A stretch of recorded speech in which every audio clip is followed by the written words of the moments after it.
What's up guys, how are you? Welcome to my channel.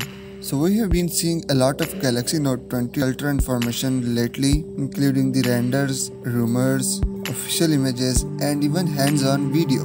But the smaller Galaxy Note 20 is yet to make a proper appearance on the internet. But that changes today courtesy of Evan Blass, who shared a detailed 3D render of the Galaxy Note 20, giving us a clear look at the handset. So what exactly are the changes here compared to the Note 20 Ultra? For one, we see a flat display compared to a curved one on the Ultra.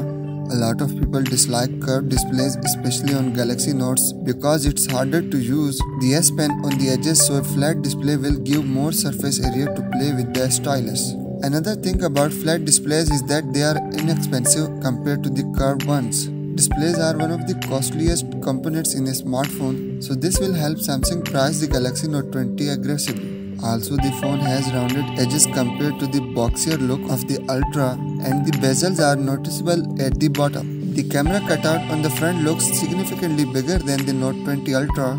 I would say more like the Galaxy Note 10 last year. On the back, camera module is not that big, it's more like the S20. The camera bump is also smaller compared to the Ultra, which is a good thing. The Note 20 Ultra has a bigger module because it packs a lot of camera specs inside, such as a periscope zoom camera, laser sensor and 108 megapixel, which all of it won't be available on the Note 20. Far to guess, the camera specification should be similar to the Galaxy S20. Another big difference between the Note 20 and Ultra is the display.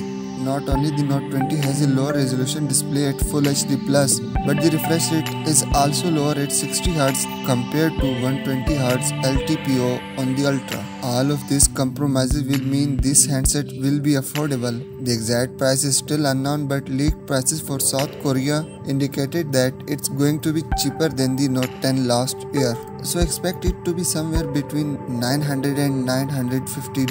Samsung is preparing another device called the Galaxy Fan Edition, aka Galaxy S20 FE, which will have the Snapdragon 865 processor, as scheduled to be launched in December. We have more details courtesy of Ice Universe, who says that the Galaxy Fan Edition will feature a 20Hz display, a 3.3mm camera hole up front, IP68 water resistance, a Q4 launch date, and most importantly, it will be affordable. In many ways, the Fan Edition is going to be better than the smaller Galaxy Note 20 in many ways, but since Samsung is pricing this nicely according to ICE, this means they are cutting corners somewhere. There won't be fancy features like Samsung DeX, S Pen and wireless charging. So there are compromises on each end.